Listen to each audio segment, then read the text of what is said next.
Olá, você está no canal Os Federais do Ensino Papo de Filosofia.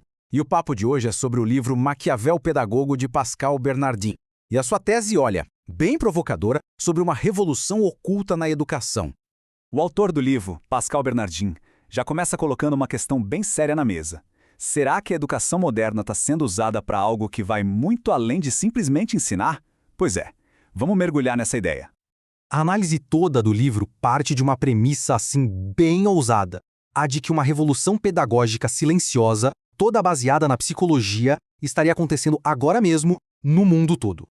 E segundo o livro, isso não seria um acaso não, seria um projeto, sabe? Conduzido por especialistas e por grandes organizações internacionais. E o objetivo final? Mudar valores, atitudes e até o nosso comportamento em escala global. Ok, mas como é que isso seria possível na prática? Para entender essa lógica, a fonte vai fundo em algumas ferramentas bem poderosas da psicologia social que, na visão do autor, seriam a base de toda essa revolução. Um dos pilares que o livro cita é o princípio da submissão à autoridade. Isso foi demonstrado de um jeito bem dramático num experimento social super famoso e, para ser sincero, bem perturbador. É o famoso experimento de Milgram. Nele, um pesquisador de jaleco branco, a figura de autoridade, usava essas 4 frases padronizadas para pressionar uma pessoa comum a continuar dando o que ela achava que eram choques elétricos cada vez mais fortes em outra pessoa. E o resultado foi simplesmente chocante. O que mais impressiona é essa taxa de obediência.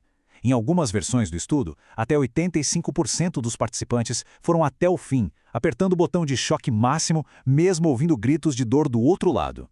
Outra ferramenta poderosíssima descrita no livro é a dissonância cognitiva. Sabe aquele desconforto mental que a gente sente quando faz algo que vai contra o que a gente acredita?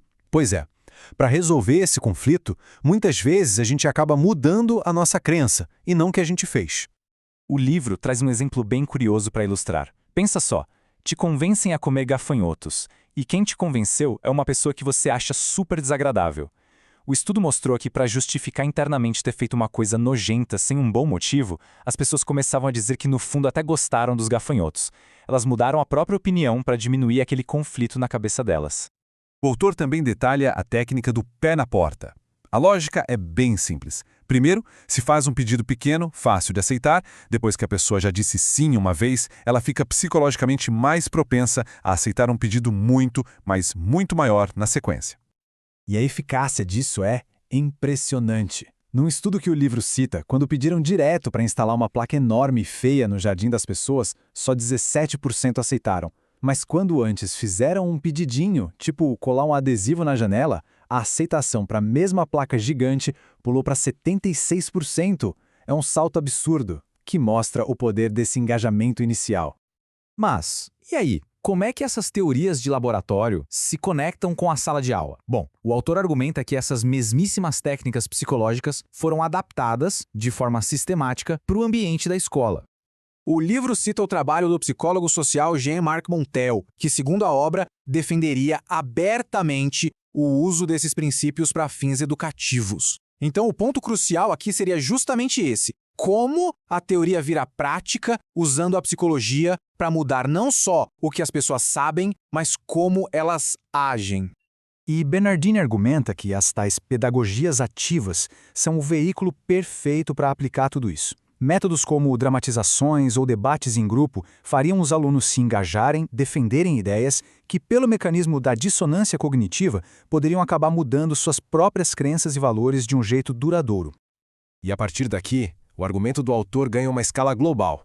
Ele começa a apontar para organizações internacionais que, segundo ele, estariam por trás orquestrando essa agenda.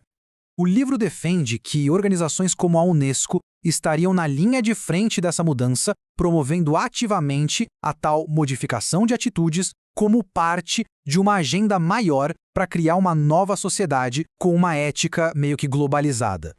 E a fonte lista características bem específicas dessa suposta revolução.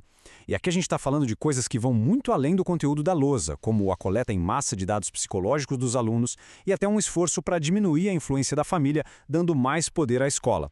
Tudo isso nos leva, então, à questão final que o autor levanta. Afinal de contas, qual seria a nova e verdadeira missão da escola dentro desse cenário todo? A conclusão de Bernard é que o objetivo principal da educação estaria sendo mudado assim, meio que na surdina. De acordo com a tese dele, o foco estaria saindo do desenvolvimento do conhecimento, do intelecto e indo para a moldagem social, transformando a escola numa ferramenta para formar cidadãos com valores e comportamentos bem específicos. A tese de Bernardin, goste-se dela ou não, nos força a pensar. Qual deveria ser o verdadeiro propósito da educação? É transmitir conhecimento ou é moldar o cidadão do futuro? A obra, sem dúvida, deixa essa provocação no ar. Federais do Ensino, um papo melhor para um mundo melhor. Produzido por J. Nascimento. Se você gostou deste conteúdo, deixe seu like e siga as nossas redes sociais, Federais do Ensino Papo Filosofia @gmail.com.